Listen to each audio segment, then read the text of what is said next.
নমস্কাৰ অসমীয়া খবৰ চেনেলটোৰ সমূহ দৰ্শকসকলক স্বাগতম জনাইছো। আজি হৈছে 13 ছেপ্টেম্বৰ শনিবাৰ। আজি ৰাতিপুৱাৰ 7টা গুৰুত্বপূৰ্ণ খবৰ অসম তথা ভাৰতবৰ্ষৰ অন্যান্য প্ৰান্তৰ পৰা আহি পৰিছে, গতিকে ভিডিঅ'টো অলপো স্কিপ নকৰাকৈ শেষলৈ চাই থাকিব। প্ৰথমটো খবৰ এটা গুৰুত্বপূৰ্ণ খবৰ। গৌৰৱ গগৈৰ বিহু নাচ দেখি খং উঠিল মুখ্যমন্ত্ৰী ডক্টৰ হিমন্ত বিশ্ব শৰ্মাৰ। মুখ্যমন্ত্ৰীৰ মুখৰ পৰা স্পষ্টৰূপে কয় যে যিজন মানুহৰ ছোৱালী বিদেশী, ল'ৰা বিদেশী, গৈনীয়েক বিদেশী, তেওঁ নিজে বিদেশী, এই বিদেশী মানুহে বিহু নাচিলে কিবা অদ্ভুত যেন লাগে।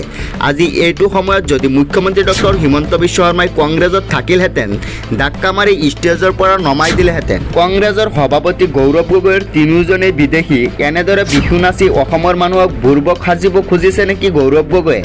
ফটোৱামিৰ এটা লিমিট থাকে, ফটোৱামিৰ লিমিট পাৰ কৰিছে কংগ্ৰেছ সাংসদ গৌৰৱ গগৈয়ে। প্ৰথমে তেওঁৰ ঘৰৰ বিদেশী কেইটাক স্বদেশী কৰকচোন, তাৰপিছত তেওঁ বিহু নাচি দেখুৱাব। পৰৱৰ্তী খবৰ এটা গুৰুত্বপূৰ্ণ খবৰ। নেপালৰ দৰে পৰিস্থিতি অসমত হোৱাটো বিচাৰে গৌৰৱ গগৈয়ে। মহা বিস্ফোৰণ মন্তব্য মুখ্যমন্ত্ৰী ডক্টৰ হিমন্ত বিশ্ব শৰ্মাৰ। নেপালৰ দৰে পৰিস্থিতি অসমত হোৱাটো বিচাৰে গৌৰৱ গগৈয়ে। এগৰাকী বিশেষ ব্যক্তিক এই কথা সুধিছিল গৌৰৱ গগৈয়ে। গৌৰৱ গগৈৰ বিৰুদ্ধে মহাবিস্ফোৰণ মুখ্যমন্ত্ৰী ডক্টৰ হিমন্ত বিশ্ব শৰ্মা। গৌৰৱ গগৈয়ে যোৱা 3 দিনত কাৰ লগত কথা পাতিছে মই সকলো জানো। যোৱা 10 ছেপ্টেম্বৰত ভূপেন বৰাৰ সৈতে বন্ধ কোঠাত কথা পাতিছিল গৌৰৱ গগৈয়ে। গৌৰৱ গগৈৰ ঘৰৰ বাহিৰে ভিতৰত মোৰ মানুহ আছে। 10 ছেপ্টেম্বৰৰ প্ৰতি মুহূৰ্তৰ খবৰ মই পাইছোঁ। কংগ্ৰেছত থকা 90% মানুহ মোৰ। কংগ্ৰেছত এনি টাইম 90% মানুহ মোৰ থাকিবই। সভাত মানুহ নহ'লে মণ্ডল সভাপতিক গালি পাৰে গৌৰৱ গগৈয়ে, জিলা সভাপতিকো গালি পাৰে গৌৰৱ গগৈয়ে। সকলোৰে ফোন নম্বৰ ব্লক কৰি থৈছে গৌৰৱ গগৈয়ে। মিনিটৰ খবৰ মোৰ ওচৰত আহি থাকে। গৌৰৱ গগৈয়ে কেনেকৈ পাকিস্তান গৈছিল, কেনেকৈ ঘূৰি আহিছিল, সকলো তথ্য মুখ্যমন্ত্ৰী ডক্টৰ হিমন্ত বিশ্ব শৰ্মাৰ তাত আছে। BTR নিৰ্বাচনত শেষ হোৱাৰ পাছতে গৌৰৱ গগৈৰ সকলো তথ্য ফাদিল কৰিব মুখ্যমন্ত্ৰী ডক্টৰ হিমন্ত বিশ্ব শৰ্মাই। পৰৱৰ্তী খবৰ। প্ৰধানমন্ত্ৰীৰ অসম ভ্ৰমণৰ বিৰোধিতা কৰিছে উজনিৰ একাংশ ৰাইজে। প্ৰধানমন্ত্ৰীৰ অসম ভ্ৰমণৰ বিৰোধিতা উত্তাল উজনি। 25টা আহোম অধ্যুষিত অঞ্চলত পৰাজিত হ'ব বিজেপি। 14 চনতে দিয়া জনজাতিকৰণৰ প্ৰতিশ্ৰুতি পূৰণ নকৰিলে প্ৰধানমন্ত্ৰীয়ে। 11 বছৰে সংসদত ঠাই নাপালে জনজাতিকৰণৰ প্ৰসংগই। মৰাণৰ ৰাজপথ কপালে টাই আহোম যুৱ পৰিষদে। 6 জনগোষ্ঠীক জনজাতিকৰণ নকৰিলে হ'ব মহাবিপদ। টাই আহোমকে ধৰি 6 জনগোষ্ঠীয়ে উফৰাই দিব চৰকাৰ। কেৱল মিয়াক উচ্ছেদ কৰিলে নহ'ব, বিতৰণ কৰিব লাগিব। প্ৰধানমন্ত্ৰীৰ অসম ভ্ৰমণৰ বিৰোধিতা কৰিছে উত্তাল উজনি অসমে। 25টা আহোম অধ্যুষিত অঞ্চলত পৰাজিত হ'ব বিজেপি চৰকাৰ। পৰৱৰ্তী খবৰ। প্ৰধানমন্ত্ৰী অসম ভ্ৰমণৰ পূৰ্বে গুৱাহাটীত 163 ধাৰা জাৰি কৰা হৈছে। প্ৰধানমন্ত্ৰীৰ অসম ভ্ৰমণৰ পূৰ্বে গুৱাহাটীত জাৰি কৰা হৈছে 163 ধাৰা। BNSৰ অধীনত সমগ্ৰ মহানগৰত জাৰি কৰা হৈছে 163 ধাৰা। সকলো শোভাযাত্ৰা, ৰেলী, মাৰাথন নিষিদ্ধ ঘোষণা। নিয়ম উলংঘা কৰিলে BNSৰ 223 ধাৰা মতে দিয়া হ'ব শাস্তি। তাৎক্ষণিকভাৱে বলবৎ হোৱাকৈ আহিল নিৰ্দেশনা। DCP ইমদাদ আলীয়ে জাৰি কৰিলে 163 ধাৰা। প্ৰধানমন্ত্ৰীৰ অসম ভ্ৰমণৰ পূৰ্বেই গুৱাহাটীত জাৰি কৰা হৈছে 163 ধাৰা। BNSৰ অধীনত সমগ্ৰ মহানগৰত জাৰি কৰা হৈছে 163 ধাৰা। সকলো শোভাযাত্ৰা, ৰেলী, মাৰাথন নিষিদ্ধৰ ঘোষণা। নিয়ম উলংঘা কৰিলে BNSৰ 223 ধাৰা মতে দিয়া হ'ব শাস্তি। পৰৱৰ্তী খবৰ এটা গুৰুত্বপূৰ্ণ খবৰ। অসমত থকা সকলো হিন্দু ডি ভোটাৰৰ ভাৰতীয়। লাখ লাখ হিন্দু ডি ভোটাৰৰ বাবে আহি গ'ল ডাঙৰ খবৰ। লাখ লাখ হিন্দু ডি ভোটাৰৰ বাবে ডাঙৰ খবৰ। অসমত যিমান হিন্দু ডি ভোটাৰ আছে তেওঁলোক সম্পূৰ্ণৰূপে ভাৰতীয়। ডি ভোটাৰ মানে হৈছে সন্দেহজনক নাগৰিক। সেইসকল বিদেশী নাগৰিক বুলি চিনাক্ত কৰা হোৱা নাই। যিসকলে ডি ভোটাৰটো উলিয়াইছিল তেওঁলোকৰ সন্দেহ আছিল। সন্দেহ থকাৰ কাৰণে ডাউটফুল অথবা ডি লিখিছিল। ডি ভোটাৰৰ তালিকাত যিমান হিন্দুৰ নাম আছে তেওঁলোকক নিশ্চিতভাৱে ভাৰতীয়।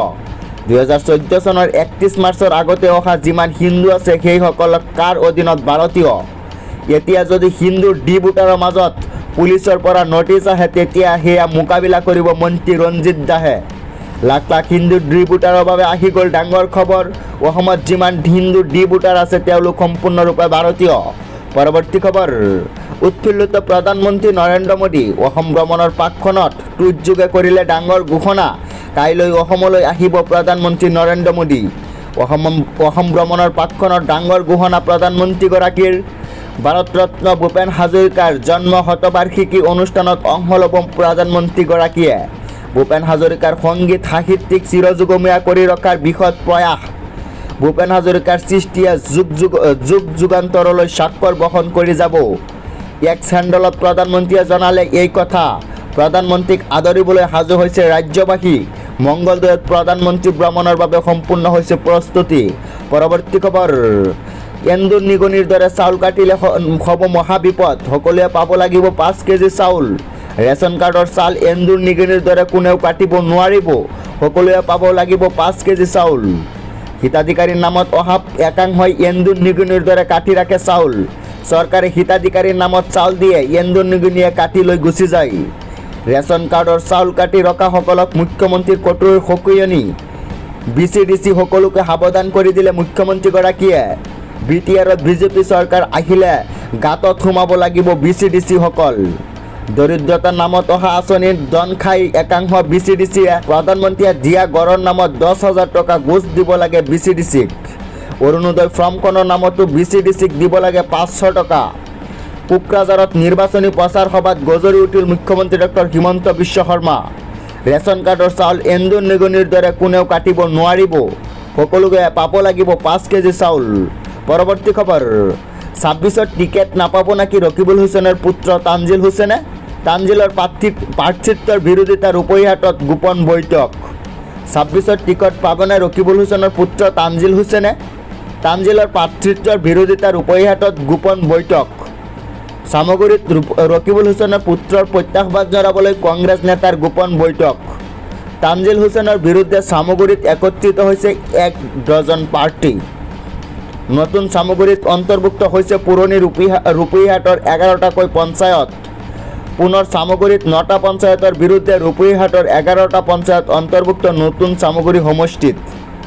এই দাবীৰে নতুন চামগুৰিৰ 1 ডজন প্ৰাৰ্থীয়ে বিচাৰৰ সিদ্ধান্ত। পুত্ৰৰ বিৰুদ্ধে ক্ষোভ প্ৰকাশ কৰি চামগুৰিৰ প্ৰাৰ্থী বিচৰাৰ সিদ্ধান্ত কংগ্ৰেছ নেতাৰ। তো দৰ্শকসকল, আমাৰ এই ভিডিঅ'টো ইমানেই আছিল। যদি আমাৰ এই ভিডিঅ'টো চাই আপোনালোকে ভাল পায় তেনেহ'লে আমাৰ এই চেনেলটো ছাবস্ক্ৰাইব কৰি দিব, আৰু যদি ফেচবুকত চাই আছে তেনেহ'লে পেজটো ফ'ল' কৰি দিব।